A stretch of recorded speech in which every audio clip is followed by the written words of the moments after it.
तहलका India news. Please like and share and don't forget to subscribe.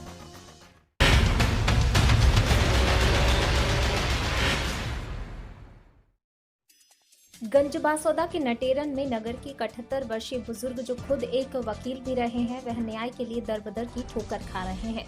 पूरा मामला है कि पीड़ित वृद्ध ने क्षेत्र के पठारी बासौदा ग्राम में सर्वे नंबर 117 में प्रभा देवी भावसार से जमीन खरीदी थी, लेकिन उनकी निजी जमीन को पैतृक बताकर उनके ही एक दूर के रिश्तेदार ने पटवारी तहसीलदार से सांठगांठ कर बिना किसी वास्तविक दस्तावेज के नामांतरण करा लिया। जब वृद्ध को पता लगा तो उन्होंने इसकी अपील तात्कालिक अनुविभागीय अधिकारी रहे चंद्रमोहन ठाकुर से अपील की। तब उन्होंने निर्णय दिया कि तहसीलदार ने बिना किसी पूर्ण दस्तावेज के जल्दी में किया गया नामांतरण है और इस नामांतरण को न्याय संगत उचित नहीं बताया। भले अपील वृद्ध ने 8 वर्ष बाद की हो, लेकिन एसडीएम ठाकुर ने वृद्ध की सुनवाई के लिए अपील स्वीकार की, लेकिन राजनीतिक दबाव के चलते विपक्षी पार्टी ने पूरे केस को पहले ग्यारसपुर फिर नटेरन एसडीएम न्यायालय में पहुंचा दिया और सांठगांठ के चलते नटेरन अनुविभागीय अधिकारी ने बिना किसी पूर्ण साक्ष्य के वृद्ध के विरुद्ध निर्णय सुना दिया। तहलका इंडिया न्यूज के लिए विदिशा से रवि चौरसिया की रिपोर्ट। क्या होगा रमेश चंद्र शर्मा जी के मामला, वो मामले का आपके यहाँ फैसला हुआ था, क्या फैसला हुआ था? ये रमेश चंद्र शर्मा जी के संबंध में मेरे न्यायालय में एक अपील पेश हुई थी, जो 7 अपील 19-20 मतलब काफ़ी चल रही थी, और इस अपील में हाईकोर्ट के भी डायरेक्शन थे। उसी आधार पर मैंने दोनों पक्षों को सुनकर मेरिट पे डिसाइड किया। क्या अपील क्रमांक 7 के फैसले पूर्व अधीनस्थ न्यायालय के प्रकरण का अवलोकन किया गया था? हाँ, उसमें सभी तथ्य दोनों को पक्षों को सुना गया था और सभी डिस्कस किया था। क्या प्रकरण में कोई पंजीबद्ध दस्तावेज थे जो पार्टी के आपने पक्ष में किया है? वो सब प्रकरण में लगे हैं, सबको देखा गया। तो सर, आपने उस मामले को गंभीरता से लिया होगा, आपने उसको पढ़ा होगा, तभी तो आपने कोई फैसला किया। एक एसडीएम जो पद होता है वो एक कलेक्टर के पद के बराबर होता है, और एक आप न्याय के लिए बैठे हुए हैं। अगर सत्यता पर आप न्याय करेंगे तो न्याय जनता के हित में रहेगा। तो आपने एक बात पढ़ी होगी, मैं आपसे वही पूछ रहा हूँ, प्रकरण में कोई पंजीबद्ध दस्तावेज लगा था, ऐसा कौन सा दस्तावेज था जिस दस्तावेज पे आपने फैसला किया? देखिए, मेरे जो प्रकरण में मैंने अपने आदेश में सब चीज़ों को उल्लेख किया है, और जो चीज़ें हैं प्रकरण में वो सारे दस्तावेज आप ले सकते हैं, और सभी उसमें जो है जवाब में सभी। क्या पटवारी को उक्त प्रकरण की आई सीटों में बटन प्रेस करने का कोई भी आदेश था उसमें सर?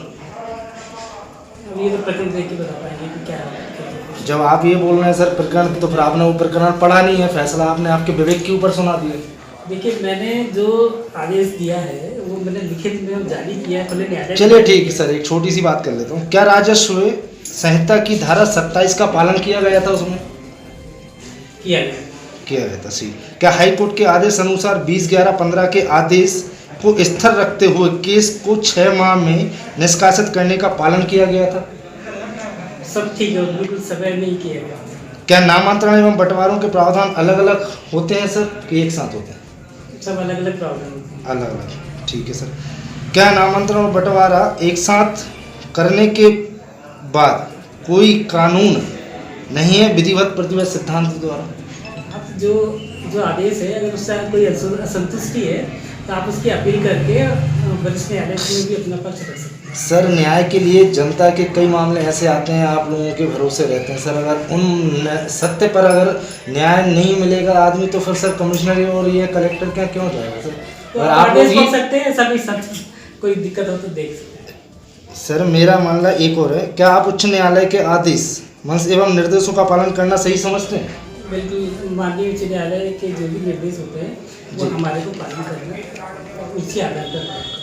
अच्छा, क्या रेवेन्यू बोर्ड में अथवा बिना गवाह साक्षी द्वारा संपत्ति का पारिवारिक होना माना जा सकता है? ये तो रेवेन्यू बोर्ड से संबंधित है। अच्छा, तो सर एक बात और आपसे बोलूँ, कल जैसे मेरी आपसे ऑन द रिकॉर्ड बात चल रही थी, तो ये मान के चलें कल आपने एक मेरे से बात कही थी कि जैसा जो फैसला होता है वो अपने विवेक के ऊपर होता है। दस्तावेज और दोनों पक्षों को सुनकर ही किया जाता है फैसला, ऐसा भी है। जब दोनों पक्षों को सुनकर किया जाता है और दोनों पक्षों की बात रखकर किया जाता है, तो फिर उसमें विवेक कहाँ से आ गया सर? मतलब धाराओं का पालन नहीं किया जा रहा, फिर विवेक से किया जाएगा, धाराओं का पालन द्वारा किया जाएगा। विवेक मतलब कानूनी ज्ञान, जो हमें कानूनी ज्ञान है। जी, मतलब आपने जो न्याय किया वो कानून की प्रक्रिया द्वारा ही किया गया है, मतलब कोई गलत नहीं किया।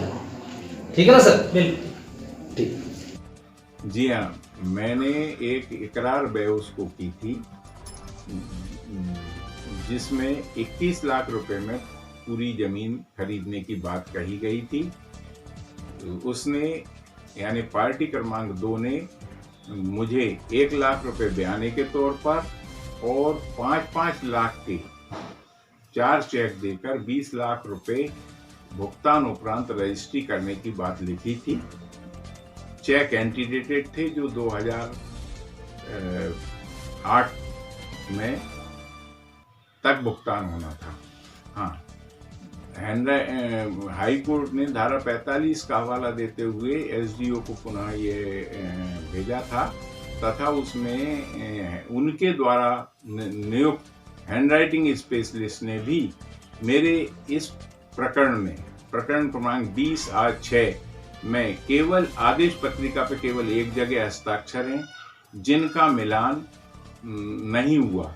उनकी राय में ये Q2 के अंतर्गत आता है जिसका मिलान मेरे हस्ताक्षरों से नहीं हुआ। भूमि नंबर 117 स्वकष्ट अर्जित थी और राजस्व प्रपत्रों में एकल भूमि स्वामी स्वत्व की थी। यह केवल रजिस्टर्ड बैनामे द्वारा ही अंतरित की जा सकती है। राजस्व के किसी अधिकारी को ऐसी भूमि के अंतरण का कोई अधिकार नहीं है और पैतृक भूमि बताकर जो अंतरण किया है तो मयंक ने ऐसा कोई दस्तावेज या राजस्व प्रपत्र नहीं पेश किया जिससे ये साबित हो सके कि यह पैतृक है, जबकि मैंने जो कागजात पेश किए हैं वह प्रमाणित कागजात हैं। उनके अनुसार यह जमीन एकल भूमि स्वामी स्वत्व की होकर स्वकष्ट अर्जित थी। इसके अंतरण का अधिकार राजस्व अधिकारियों को नहीं है। 1974 में मैंने ये जमीन खरीदी थी, तब से लेकर आज तक मयंक का कभी एक दिन क्या एक सेकंड का भी कब्जा नहीं है। कब्जा ना होने के कारण ही तो 8 साल तक मैंने देर से पेश कर पाया क्योंकि कब्जे में कोई दखल दिया ही नहीं गया। मैंने विदिशा कैंप में अपील दायर की थी क्योंकि कोरोना चल रहा था। मैं 78 वर्षीय था, मुझे गैस्ट्रिक और बहुत सारी बीमारियां हैं, डायबिटीज हूँ, तो मैंने शासन के निर्देश अनुसार रेड लाइट एरिया भोपाल में न जाना पड़े इसलिए मैंने विदिशा कैंप में की थी।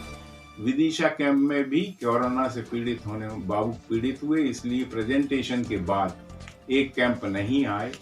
जिस कैंप में आए उसमें अपील जो है नंबर पर आई और उसका रिक्वेजिशन भेजा।